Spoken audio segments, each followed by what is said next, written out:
I'm calling the referrals tomorrow. Before I call, I'm gonna reach out to my client. I'm gonna say, hey, thanks again for your time the other day. By the way, what was your husband and your anniversary again? Okay, great. I just wanted to note that down really quick. I'm just trying to find any reason to call my client, right? By the way, did you reach out to the referrals that you introduced to me? I don't want to call them yet unless they expect my call. Oh yeah, you forgot. Okay, no worries. Is it okay if I just reach out to them right now because I was getting ready to call them? I just wanted to give you a heads up in case they call you and they're like, who is this person? Is that okay? And talk to your client. Write this down. Nothing bad ever happens when you call your client. Nothing. Your client actually wants to know that you're still in their corner, right? Because they gave you their banking routing information and social. So you better be in touch with your client. So if I'm calling Chantel and she is a referral from Cheryl. Ring, ring, ring.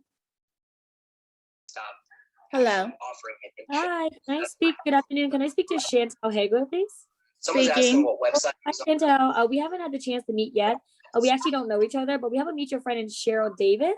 Did Cheryl tell you I'd be reaching out or mention my name to you the other day or a week ago? She mentioned something about Jen. Yeah.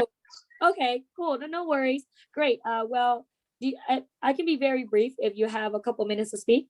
Yes, I have a few minutes. Okay, awesome. So I help run a financial brokerage in Tysons Corner, Virginia, and sat down with Cheryl and her husband and shared some financial concepts that really changed the way that they were handling their finances. And during the course of us discussing business, I asked them if they knew anyone else responsible like themselves who deserved to hear the same information. And she immediately mentioned you because you're married with 2 kids too, right? Right, correct. You would say that's true? Yes, ma'am. Awesome. Great. What we specialize in is debt elimination, saving for your future, your children's future, as well as life insurance options. Which one of those is most concerning or interesting to you? Saving for my children's future. Okay, great.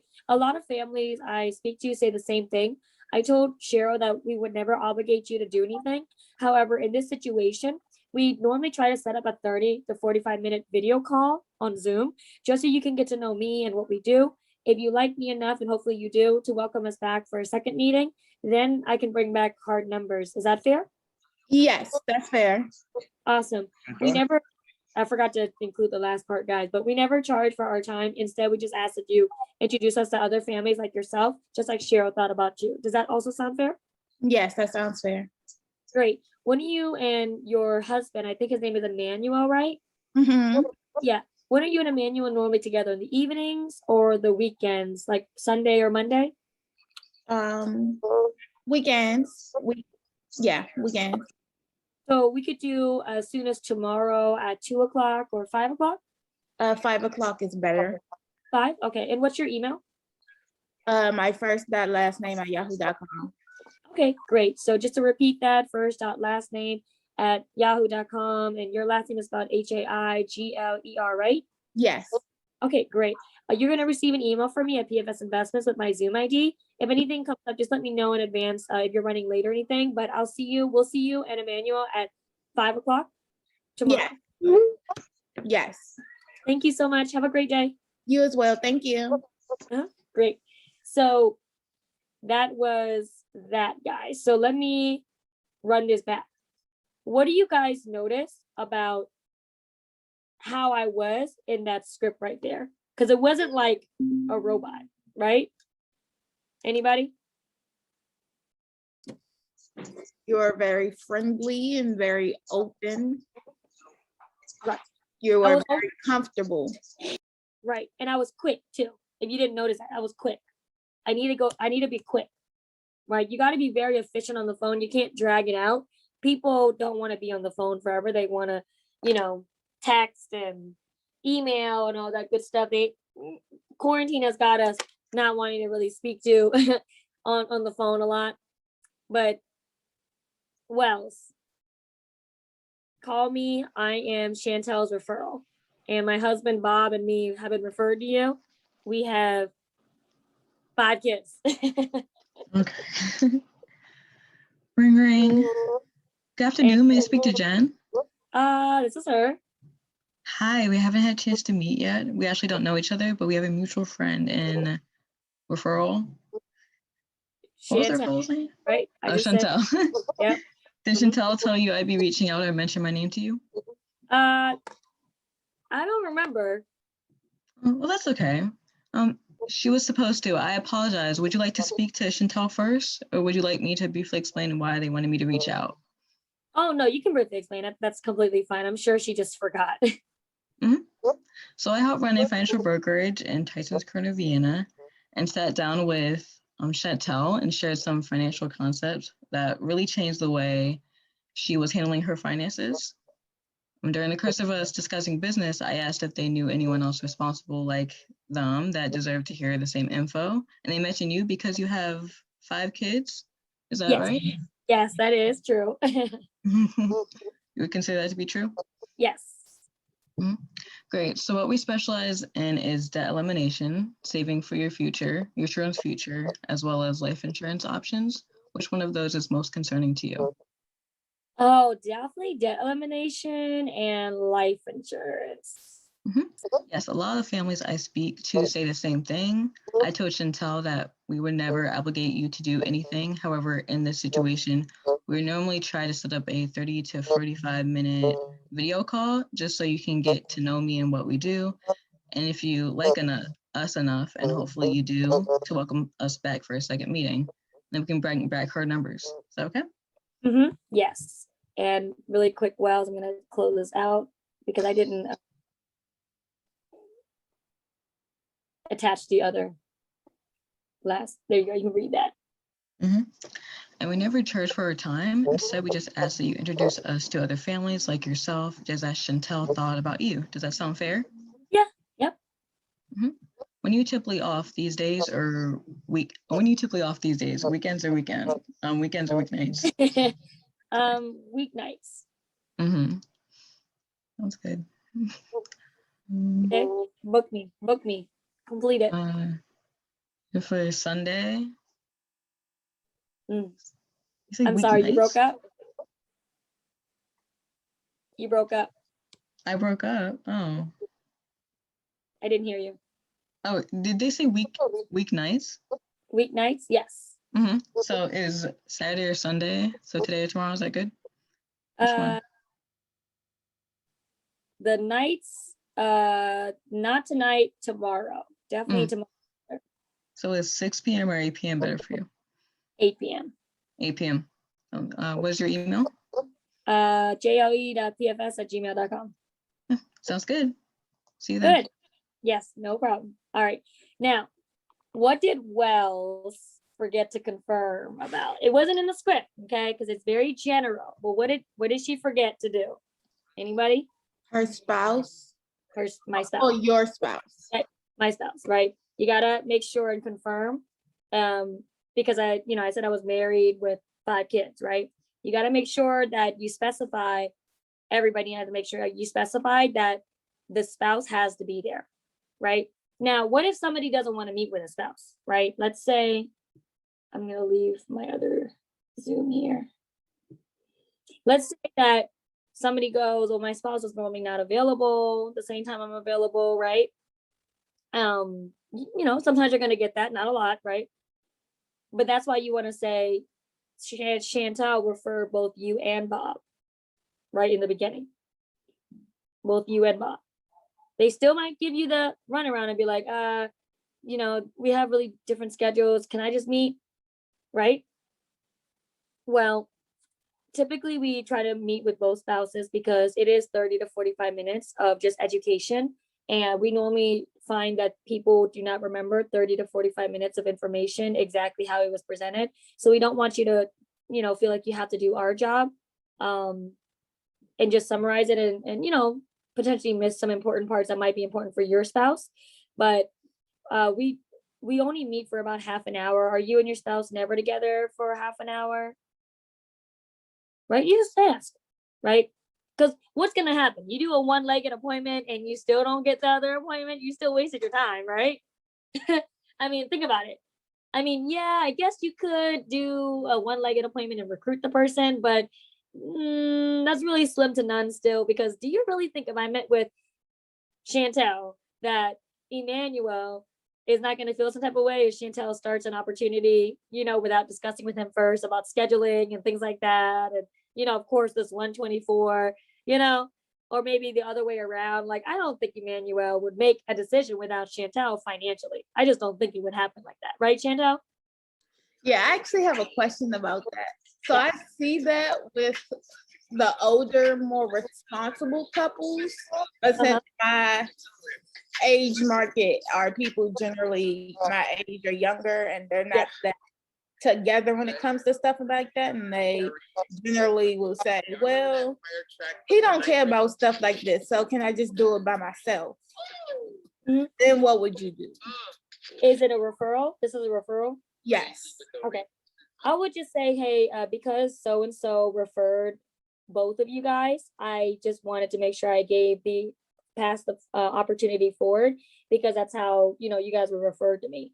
I mean, I have no problem meeting with your spouse individually, but we typically find that after we meet, then both spouses are actually interested in learning further about what else we could do for them.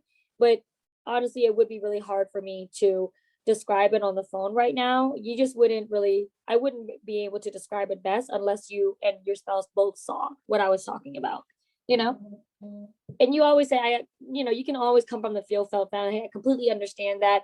A lot of the families in your demographic say the same thing. But what I found is when I would sit with them, that they seem to be a lot more intrigued after the appointment, even though they felt like how you feel right now. And even if your spouse is not willing to meet a second time, that's completely fine. But at least I was able to pass the opportunity forward, just like Wells referred you guys to me. Make sense? Always put it on the client that referred you, right? Yeah. Now, if the spouse gets on the phone, like this has never happened to me, but for whatever reason, if it does happen, if like the husband gets on the phone and goes, I really don't care about this, my wife can make decisions without me. Okay, cool. I mean, if the husband says that or the wife says that and they're like, listen, I'm not in his finances, we do separate stuff. If they both say that together and you hear it together on the phone, which normally won't happen, okay, let's move forward, right? All right, let's do an appointment. But very, very, very slim, like 0.01% chance that's going to happen, right? Feel felt found is a really good way to overcome stuff. Questions, guys? Other questions? Yeah, and I like the fact that Well said, I said weekday nights, right? She goes, tonight, we can do today or maybe tomorrow. I like the urgency. I mean, why not do it tonight, right? There's been many, many times. Listen, guys, you don't know what that next call is going to do. Recruiting is the name of the game.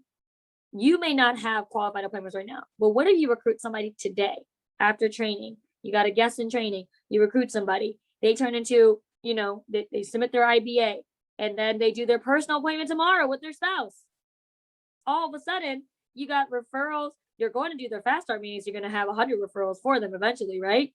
For your business, but you got 5 referrals from the spouse for you, or for the trainee, and the trainee's excited. You just made money. The trainee got bonus, right? And now all of a sudden you don't have a QA problem. And Wells, she started, I don't know, 6 months ago, got licensed and fairly quickly. And she, at first she was in school, she's still in school. Now she's getting physics classes, exams, whatever that means, right? I don't know. I'm not a science person, but we need science people or else COVID-19 will not go away as much as it is, right? So technical people like Wells, they ask a lot of questions, which is good, right? So Chantel too, you too, right? And she took a hiatus for like, I don't know, 2 months. And then I don't know what sparked for her, because everybody has different timing, right? But one day we're talking and I find out she wants to be full-time and do this Prime America thing long term. And she's sending out messages every day on Instagram. I mean, not Instagram, LinkedIn. LinkedIn is her stomping ground, right? But the thing with Wells is that she's very consistent. Okay. Some people, they send messages for 5 days on different platforms and they're like, it's not working. But what I found was she uses LinkedIn consistently every single day since the beginning of April, right? She doesn't steer away from her stomping ground. And when you do things consistently for 90 days, then you start seeing a pattern. Then you can see based on how many messages I've sent, how many prospects I got from how many messages I sent. And then out of those prospects, how many actually attended, got booked for the webinar, how many attended the webinar or training, how many did their follow-up of that, and how many turned into IBAs. Reverse engineer. Oh, so if I send 100 messages, right? Cold messages, not warm messages, right? The ratios are lower, but it's not impossible to get results. And if I send 100 messages, I get X amount of recruits. Okay. And X amount of recruits means X amount of appointments, right?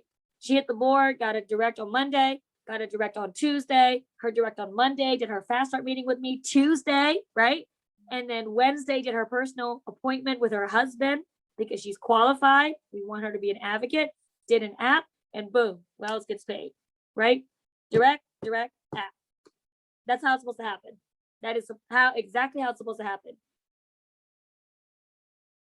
But Wells doesn't have a big qualified personal market like I did it, right? Some people don't have a big non-qualified market that would be, in the recruiting, help you with the recruiting as much. But you know what you got to get good at? Recruiting your clients then, right? If you have a more qualified market than not, maybe they're corporate people, maybe they're in their career, and it kind of would be weird, right, Charmaine or Robert, to refer them for a part-time work opportunity. Learn how to recruit your clients, right? Make them a client first, and then come back and say, hey, listen, you would be really good working with us. Now, Chantel might be like, oh, no. I don't want to do that. That's not my thing. That's Emmanuel's thing, right? You're going to get that. But hey, listen, I just take the compliment. I really feel like you do really good with us because whatever reason, right? You're in the medical field. We have a lot of medical backgrounds. You don't have to, consider it. You don't have to give me an answer now, but I definitely would love to invite you to, our opportunity webinars. You can take a look at it because you would, I'm looking at your finances. We've talked about it. You guys deserve every opportunity to create a great financial situation for your family, don't you? So I'm not sure if this is something you would be interested in doing, but if you see the opportunity side of it where you can make X amount of money and you have more information to make a decision on, isn't that what you'd rather do?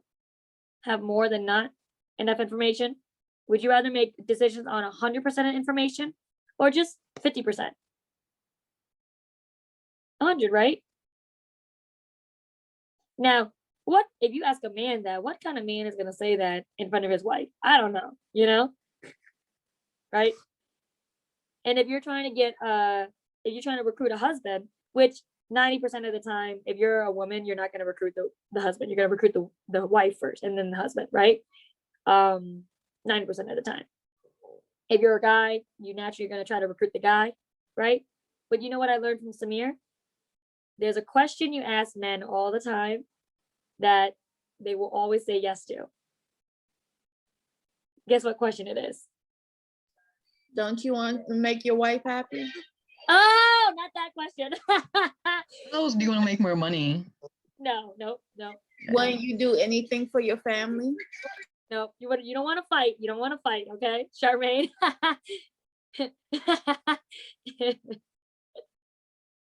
This is funny. You guys are funny.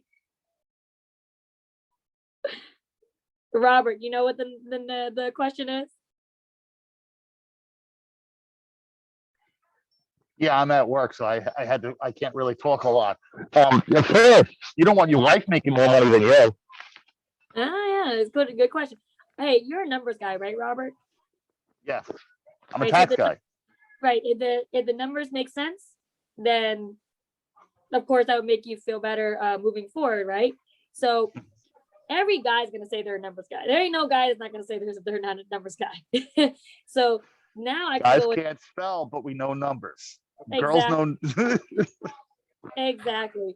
So if I say, hey, your numbers guy, right? You know, Mr. Bob, right?